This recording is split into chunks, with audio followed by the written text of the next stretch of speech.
Afternoon. You've hit the jackpot, being at this Voices of Innovation. Thank you all for being here. I'm Antonia Bullard. I'm a climate and energy strategy advisor with S&P Global.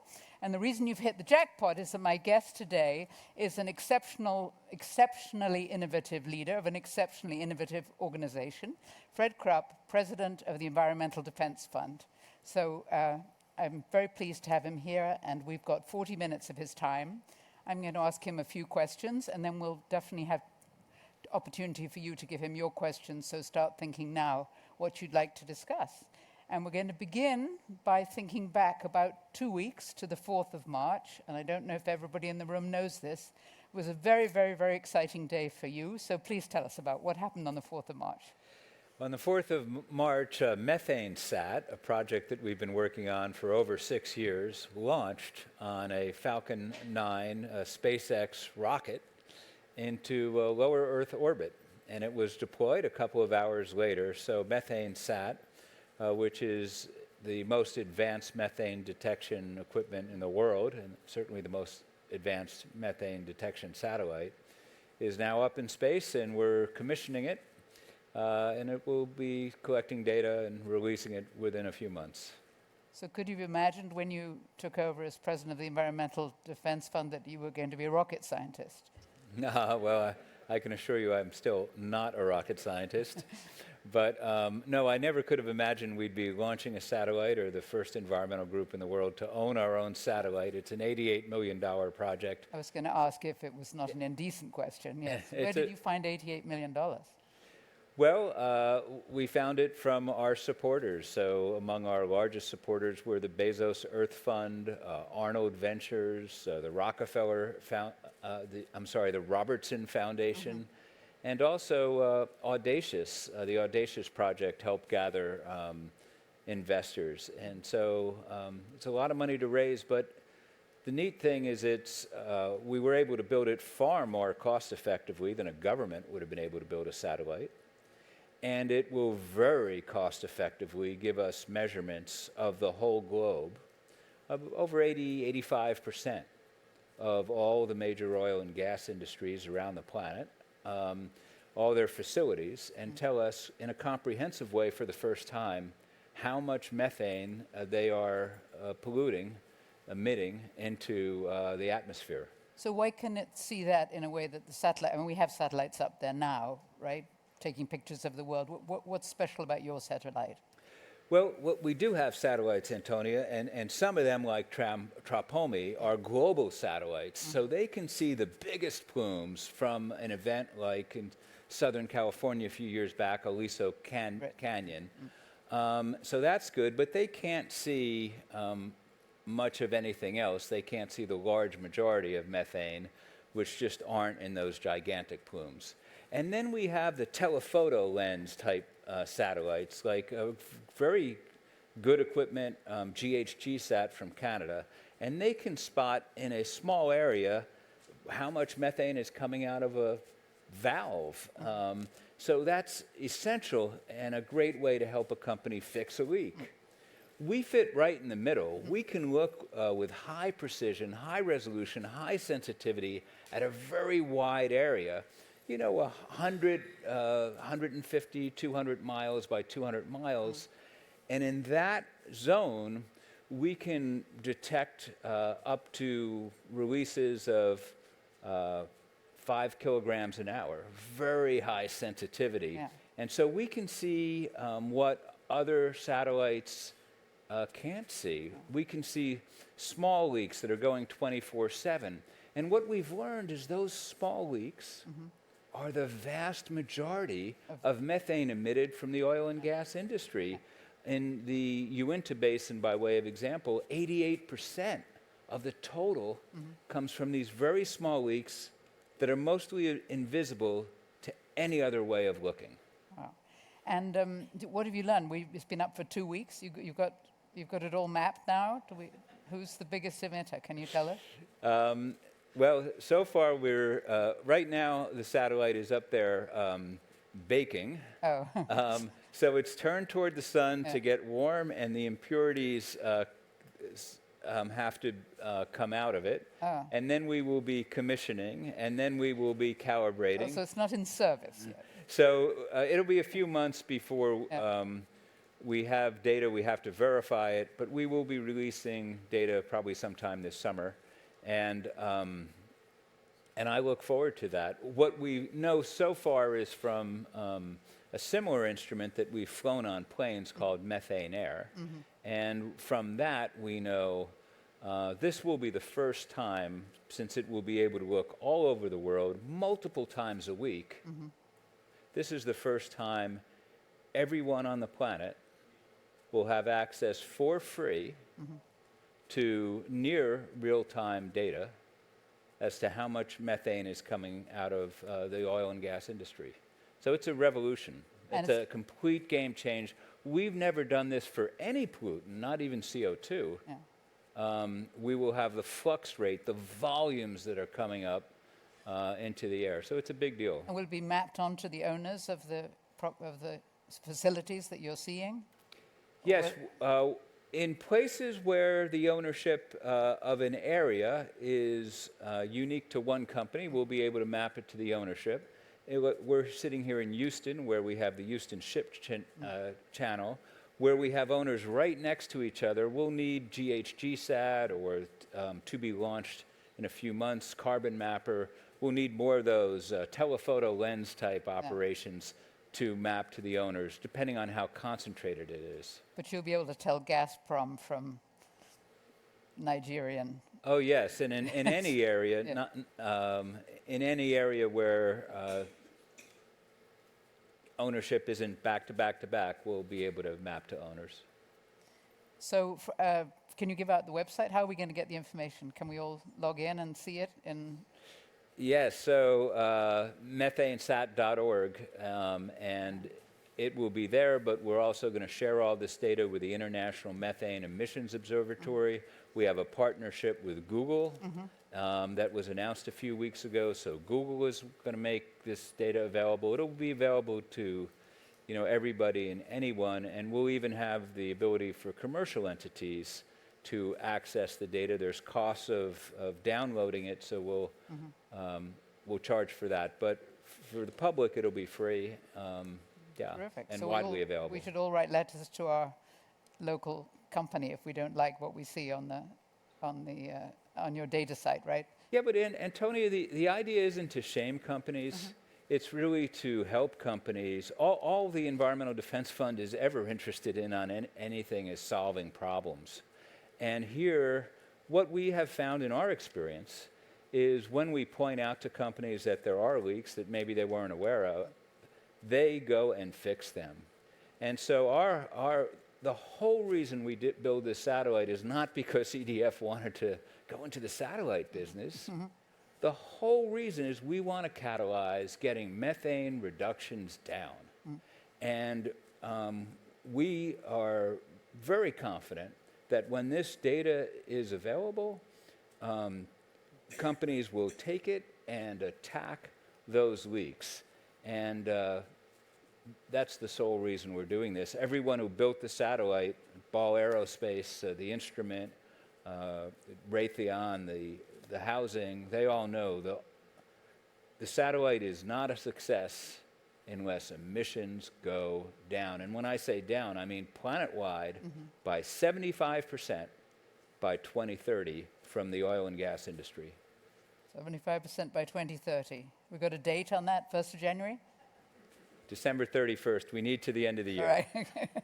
That's good. You said that we're not in the business of shaming people. We want to help companies. And so I'm obviously ill-informed. And in case anybody else is ill-informed, it always seemed to me that your organization, EDF, was known for taking people to court for DDT and lead gasoline. Was that a wrong understanding? Well, when EDF was founded, before I arrived a long time ago in 1967, it was over the issue of DDT and the fact that the birds of prey were concentrating DDT, and they had basically stopped reproducing. And so our initial effort was to get the United States government, Bill Ruckelshaus, the head of the EPA, to ban DDT. That happened in 1972. That was our founding campaign and our founding achievement. And your And instrument was the law in the... Look, to be honest, our informal motto at the time was, "Sue the bastards." I came, in 1984, and we changed our official motto to "Finding the Ways That Work." Yeah. And we still employ some of the best lawyers, and law still is a tool, but it's less than 5% of what we do, and actually has been for, 30 years. It's not a big part of what we do because, well, I guess my dad taught me a long time ago, you can't kick a man towards you. That goes for women too, by the way. So you shouldn't be kicking anybody, but there's just more effective ways to change the world. So yes, sometimes we absolutely have to sue, usually the United States government for not doing what the law says, but it's just not the most effective way to change the world. So it's last resort. Yeah. Yeah. Science, where does that fit in? How much science can you afford to do as a nonprofit? The Environmental Defense Fund from the very beginning has been all about science as well as economics. Mm-hmm. So, and that's what MethaneSAT is all about too. You have to know the facts, and you have to have the scientific knowledge to be able to suggest solutions. Mm-hmm. And if you're not suggesting solutions, you're just making noise about the problem. Mm-hmm. Now, it can be a good thing to educate people about the problem, and I don't mean to minimize that, but that's like step one. Mm-hmm. You actually have to have a vision of how things can be solved in order to help move the world toward that vision. Mm-hmm. And so in order to have that, you have to know the science, you have to know the economics, you have to understand business models. And at the Environmental Defense Fund, we have great people. We've been blessed with the fact that a lot of people for many decades now want to be part of changing the world and solving environmental problems. So we get to pick from incredibly talented people, and I am just so lucky to get to work with them. Back before methane, there was acid rain. Yes. And I live in the Adirondacks, so I care a lot about acid rain. And I was looking at some of the history of the Environmental Defense Fund, but George Bush said that he commended you and the EDF for bringing creativity to the table to end what would have been a hopeless stalemate, which is a great encomium, if that's how you pronounce that word. So tell us about how you did that.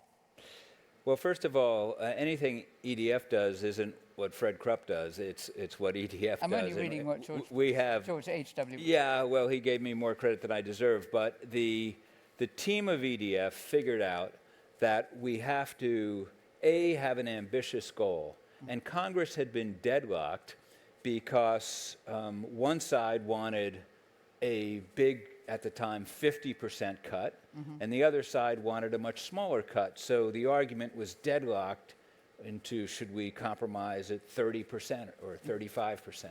And EDF said, no, we want initially a 50% cut. Mm-hmm.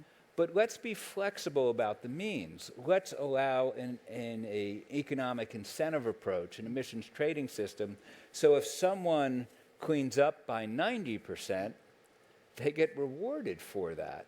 And that will drive innovation and less expensive ways. Anyway, that is the approach that, thankfully, the first President Bush embraced. And it went through Congress as part of the Clean Air Act amendments of 1990. And today, Antonia, we have reduced acid rain in the United States not by 50%, but thanks to that beginning and the innovation that happened in that because of that law and the economic incentives, we have reduced sulfur dioxide emissions by 90%. And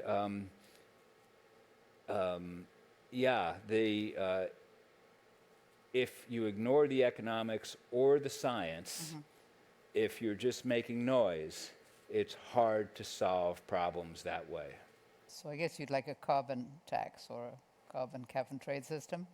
Yeah, there's a lot of different ways to put economic incentives in place, and I'm happy that China, the European Union, California, New York. There's many jurisdictions that do have a carbon cap and trade system. Others have carbon tax in Canada, for instance.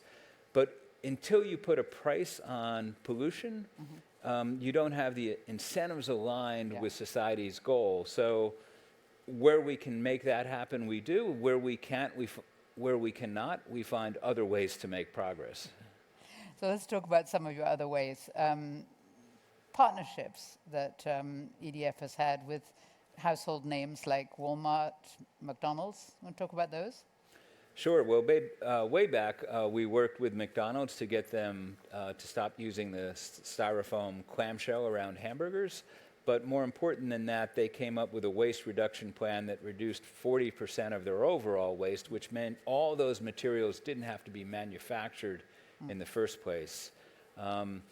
So that was really the first example of an environmental group working with a company. And did they come to you, or did you just phone them up one day? No, I wrote them a letter and said we would like to work with you, and the rest is history, as they say. But we tend to pick our own partners. We want industry leaders. We want to solve big issues and not work on cosmetic things. And so when given our criteria, it just has worked out better when we are making the approach than companies are approaching us for their agendas. Do you think having success with McDonald's, did other fast food companies take note and follow the lead? I mean, yes, they did, and packaging, changed in many fast food companies. And more than that, when we then approached other companies, they would often check out with McDonald's, well, was EDF out to get you, or were they really constructively solving problems? And so that helped us start partnerships with folks like Walmart, with Walmart, we worked with them to get them to adopt their first carbon reduction goal. It was 20 million metric tons, not a tremendous goal, but they met it. They exceeded it, and then they decided, based on that experience, with us, that they could achieve 50 times that goal, and they set a second goal of a gigaton of carbon, and they have just announced a few weeks ago that they have met that goal 6 years ahead of schedule. They were supposed to meet it by 2030, they've already met it. And so now they're in the process of thinking, what's the next goal going to be? Now, a gigaton, people don't walk around in their heads thinking, gigaton is serious stuff. Yeah, but what is a gigaton? It's about the amount that Japan emits in a year. So it is serious stuff. And what was your role? So, I mean, did you inventory all McDonald's emissions, or, I'm sorry, Walmart's, or what did you do? Well, I mean, not personally, EDF. Yes, Walmart hired consultants to do a lot of the inventorying. We helped them, set the ambition and work with them and bring the resources we have to bear to make it easier. So, for instance, when they would bring a lot of the emissions that they've achieved, the reductions comes from their supply chain. They have 100,000 suppliers. So they would bring in, for instance, everyone who sells them dairy products, and we would bring in our scientists that know what are the practical things you can do to reduce methane emissions when you are producing milk. And so our role was to help them educate their vendors, familiarize them with what other companies were doing, what the best scientists were doing. We have many, many PhDs on staff, but also a network with scientists around the world. And did you audit them? They want your stamp of approval that they really did save a gigaton? We didn't audit them, but they did get others to audit them, and their achievement is tremendous. We not only worked on greenhouse gases, but also on getting toxic substances out of consumer products. And they've taken millions of pounds of toxic substances out of products that many of us may buy at Walmart, or when they come out of the products that a company sells to Walmart, they're taken out of the products that the company sells to anybody else. Sure. So they deserve a lot of praise for what they've done. Do you think they've had an economic benefit from it? You'd have to ask them what. I assume you've asked them. That's why I'm asking you. Yes. Well, I think a huge benefit is that their employees are very, very proud of this work. And, as the head of a much smaller organization, I can tell you that, having employees motivated is important. Yeah. I think it's been important, in my own opinion, it's been important in positioning them as a company that is part of solving problems. When they offered LED light bulbs, many offerings before many other retailers did, it positioned them as a store that I think a lot of people in their target demographic that they were trying to reach into, may have visited a Walmart where they hadn't in the past. Yeah. We go back a little bit maybe to the oil and gas industry and your relationship with them. I was interested that you were in the room when Dr. Sultan was having top secret conversation setting up COP28. Can you talk about that a bit? Well, within days of when Dr. Sultan was appointed, many in my community were not happy, and some even called upon him to resign.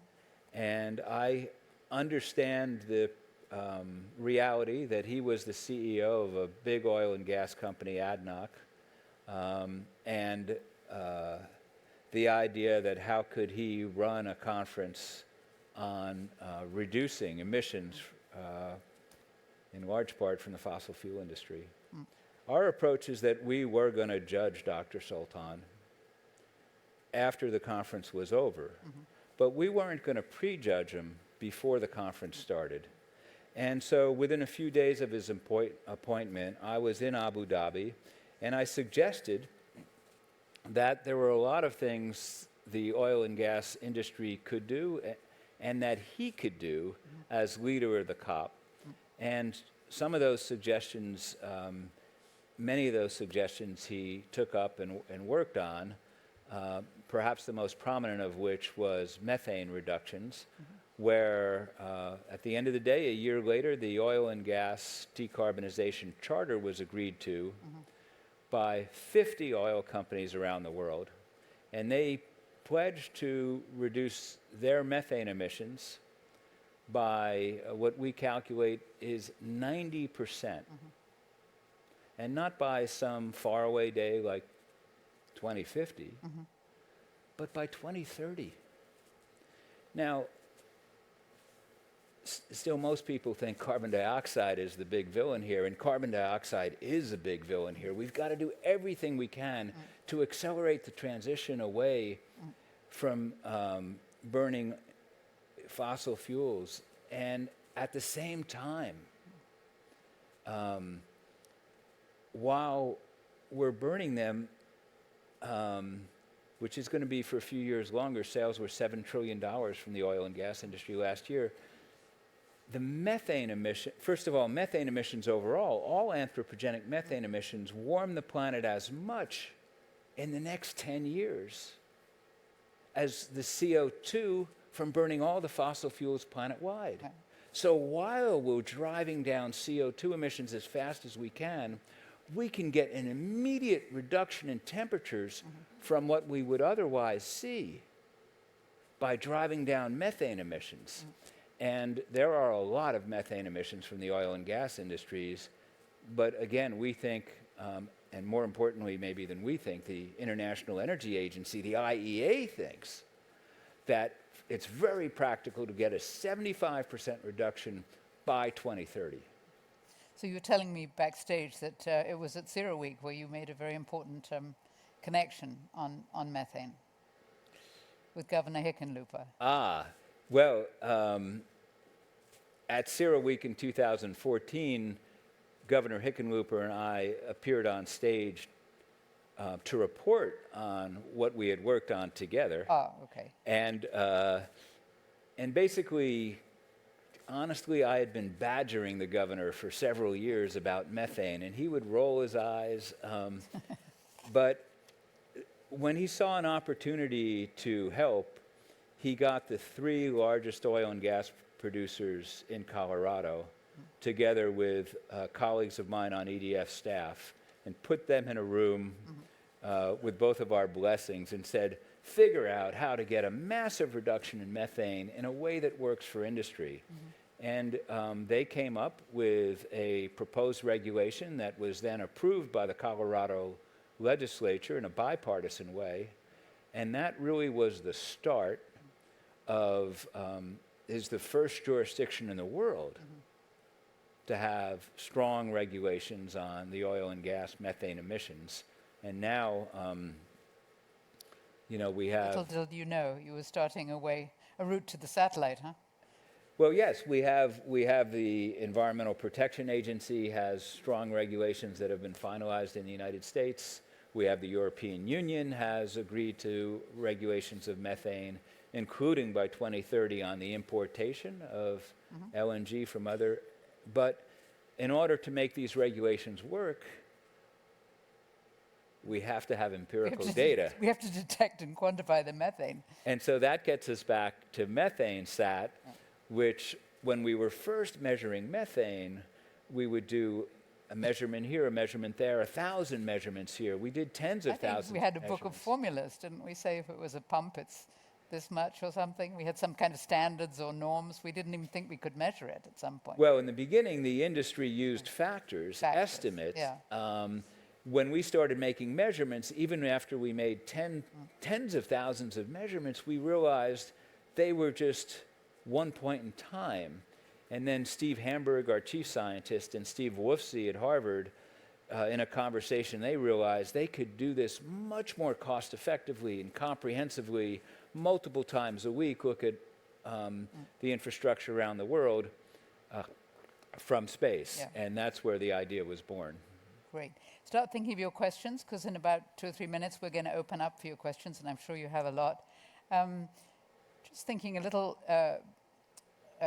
bit more about you've been in that job for 40 years, so you got it when you were about 7.5, right?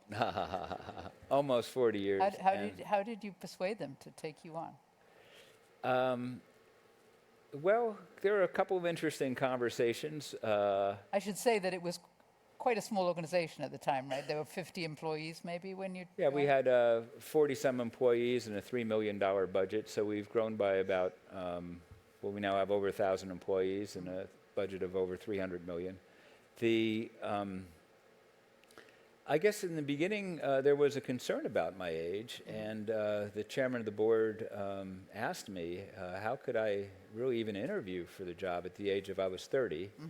And I said, well, if you give me this job, I promise I will do something about my age every day I'm on the job.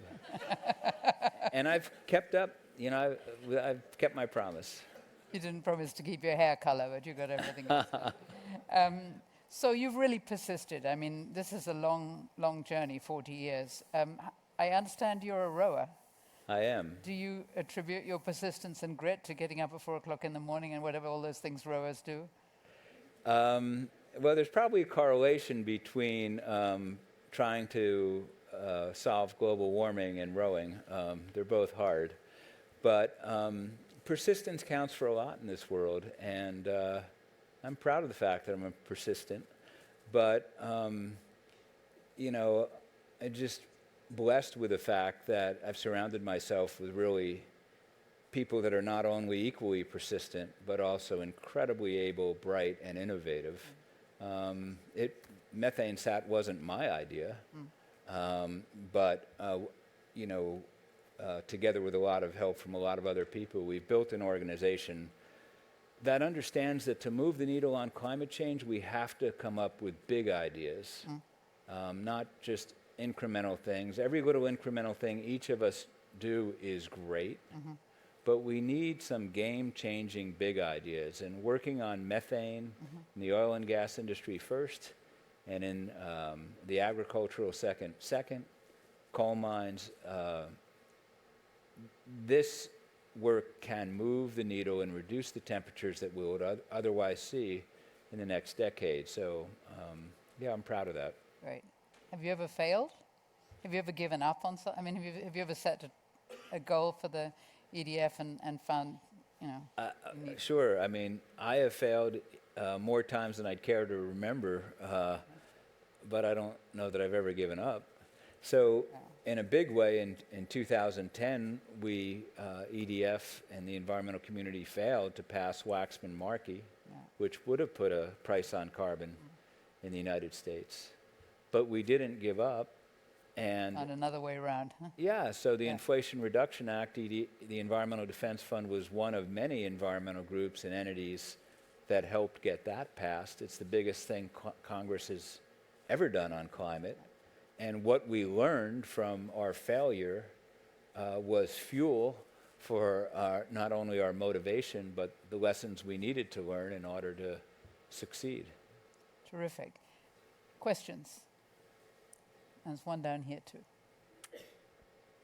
So politics is the art of the possible, and politicians do what they're paid to do or do what they're motivated to do. So you might be the best person I can think of who can be a barometer of the political rigidity over the last 4 years. Can you compare today's environment with negotiating, persuading, and bringing politicians who may have very different opinions to a conclusion, and compare that to what life was like for the ozone layer, for acid rain, for the other things you've done?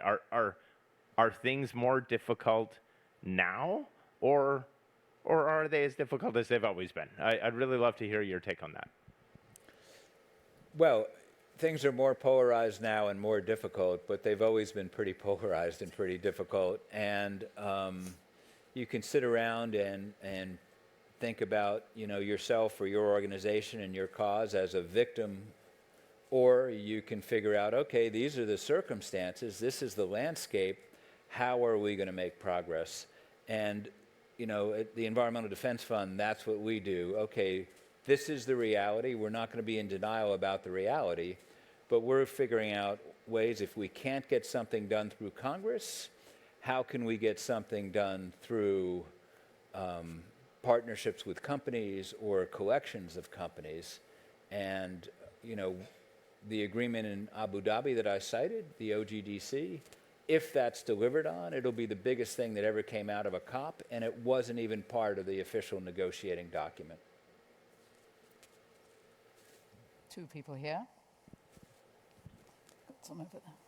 From an environmental impact or benefit perspective, can you offer any comments around nuclear power? Well, this world needs clean energy tremendously. And I don't think we can afford to take any source of clean energy off the table. But any source, whether it's nuclear power or,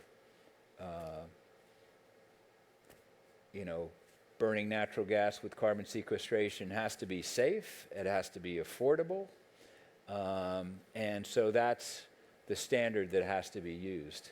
And so absolutely, it's a source that needs to be considered, but I can't say it's the answer or it's not the answer. It depends on the specifics and the cost. Okay. We have two people on this side too. Fred, you mentioned McDonald's and plastic cups, I think, and plastics has not been a big topic here, but we have, you know, so many crises. Plastics is clearly one of them. Selling, you know, the big consumer companies selling their products into Asia where there's no garbage pickup, much less recycling. Are you having any conversations these days around plastics? There's supposedly a UN get together to talk about an international plastics convention? I could ask you a million questions, but let's Yeah. leave it at that. So I think the plastic proliferation, plastics in our bodies, in the ocean, is a real issue. It's not one that the Environmental Defense Fund works on, because we can't work on everything and be effective. So we do need solutions. I think there are solutions out there, but it's just not something I personally have expertise on or working on. Over here. Fred, congratulations on the satellite. A study came out this week showing 3% of natural gas is being leaked out of our natural gas system, far worse than we thought. Critically important.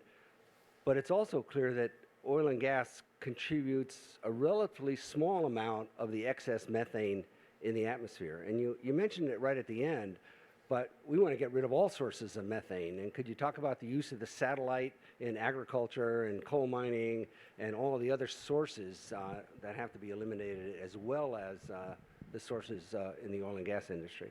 Well, I absolutely agree with you that we have to address all the sources and not just target the oil and gas industry. That said, I probably disagree with you. I think the oil and gas industry is a big source. It's the biggest industrial source of methane. But agriculture in total contributes a little bit more. And so, we are working on livestock and cows. Specifically, you ask about the satellite. Thanks to the New Zealand government, we are working to eventually, it's a few years down the line, use the satellite also to look at other things, including the Arctic tundra, other sources of methane, eventually including livestock as well. Well, you've sort of started to answer my question, which was, how will you, and yes, congratulations, what kinds of strategies will you employ or deploy to use the information? The information will be public. What will you do with it? And how will you use it to achieve those goals? Yeah, so let's talk about where we've thought about this most is the oil and gas industry. So we're going to make it available to all the companies in the world and all the citizens in the world and all the citizen groups in the world and all the governments in the world. And we are in the process already of educating individual companies, and we have been for several years now, about what sort of data is going to be produced and how they can use it. We want the companies, as well as civil society groups, as well as governments, to know what's coming. Things that we anticipate is that the Environmental Protection Agency, as it looks to make sure its requirements are being complied with, will use the satellite data. The European Union, I mentioned earlier, just last November approved regulations not only on the production of natural gas within Europe, but also on their imports. So the satellite data will be used to compare, is LNG from this basin meeting our standards or not? And this provides an incentive for countries all around the world that want to export to Europe to clean up. And we're seeing activity in other big importers of LNG. The biggest in the world are the European Union and Japan and Korea. They all want to do their part, and part of doing their part, just like Walmart, is thinking about their supply chain. So Korea and Japan, like the European Union, eventually, we hope and expect, will want to make sure that the gas they are burning was cleaned in a responsible way that provides a future for our kids. In my case, my grandkids too. You have one more over there. I'll add my congratulations for the satellite and also for your long tenure at EDF. No. It's noteworthy. I have a question about our use of the term clean energy, and how we speak about things is always so important to the impact that they have. And I wonder, I hear quite often now people refer to clean energy, as you did with nuclear, probably mostly in the context of greenhouse gas emissions, whereas the entire environmental footprint of all energies has some concerning aspects to it, nuclear, oil and gas, and so forth. Do you find that people are using the term clean energy largely to deal with and think about greenhouse gas emissions, or not? And is that a wise choice for us as a society? Well, first of all, humanity right now in 2024 has a Herculean challenge. We have to reduce greenhouse gases. Already we're seeing catastrophic impacts. We haven't spent time talking about that because everybody knows it. We see it all around the planet, droughts and floods. Should have come to the Carbon Hub yesterday. We had that conversation. Yeah, so so I think that's why there is such a focus. But I agree with your point. We have to look at the environmental footprint, cradle to grave, and make sure that the way the energy is produced, protects communities and human rights, and is respectful, in addition to just worrying about the carbon. But that's what I would call a dual imperative. We've got to get greenhouse gases down, and we have to be respectful for neighbors that are impacted by the production. Thank you so much. We could go on longer, but the management won't let us. Congratulations on the satellite. Congratulations on a fantastic career of creativity and innovation, and thank you very much for your time today. Thank you. Thank you all you for for being here. attending. Please check the Innovation Agora agenda for upcoming Hub, Pod, and Lyceum sessions.